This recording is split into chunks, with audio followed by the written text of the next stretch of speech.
What many people don't realize is that private equity has gotten in the AC company game. Private equity is going around buying all of these small AC companies in towns across America, and then they employ the owner so that it still appears as though they own the company. But there's a new owner, and their entire focus is profit, profit, profit. I tell you that because I had a family call me recently for an AC inspection. The AC technician told them that they had quote-unquote biologics in their AC, and it was going to cost an astronomical amount to fix it. They were panicked, and of course when someone tells you that you have mold in your house, you get this gut punch in your stomach and you're very vulnerable. They agreed to have the repairs done, but before the company started, thankfully they called me to come and do an inspection. So I got out there and looked inside of the AC units, and here's a picture of one of them. You can see that there's some mold growth on the top of the insulation inside the plenum. And the plenum is where all of the cold air gathers before it goes into your ducts.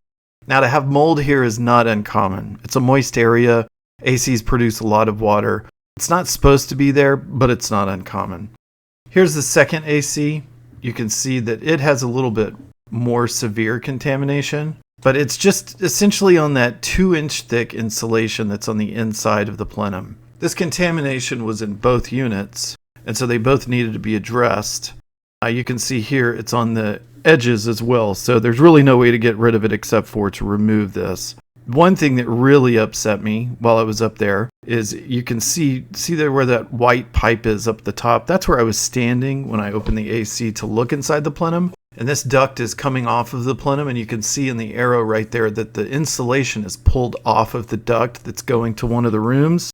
Now, when that happens in your attic, essentially you're allowing, your attic can get up to 160, 180 degrees, maybe not 180, but you get the idea. It heats that metal around that duct, and it heats your cool air as it goes through the duct. That's why the insulation is so important. And that AC technician was standing where I was, where those white pipes are, and he didn't even look over to fix this or address this. This is a serious issue. It doesn't look like a serious issue, but it is. It can add moisture into the air, which can cause mold on your vents in your bedroom or your kitchen or wherever this one is going. Now, the fix to this is pull out the old insulation and put in new insulation. That's the fix. It's that simple. I tried to find the most expensive duct insulation that I could find, and it's this. This stuff is the Cadillac of insulation. It's bacterial resistant. It's fungal resistant. It's made by Owens Corning. It's good stuff. And so this is the Cadillac stuff. Now, this stuff costs essentially $2.70 a square foot.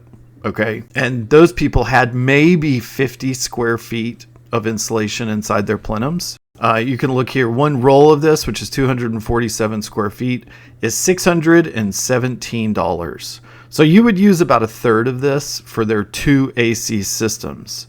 Here is the bid from the AC company to quote unquote take care of the biologics that were in their AC system. So you've got, and mind you that they had 2 ACs, so that's why part of why this is so much. So they're going to install a bacteria prevention system.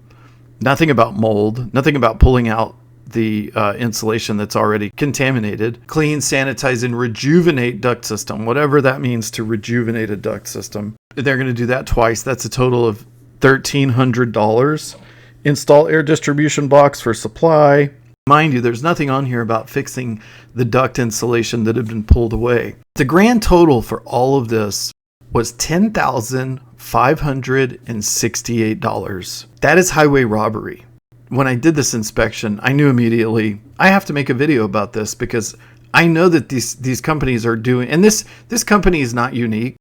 These installers, or I should say these AC technicians, they're not trained to troubleshoot and change out parts.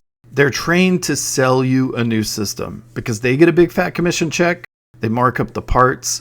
The owner of the company, which is now private equity, gets a big fat commission check.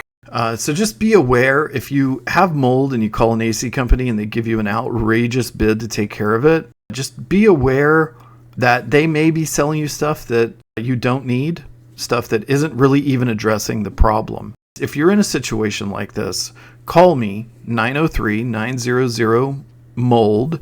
That's 6653. Longview Mold Inspectors. And I hope that you don't get taken to the cleaners like these people almost did.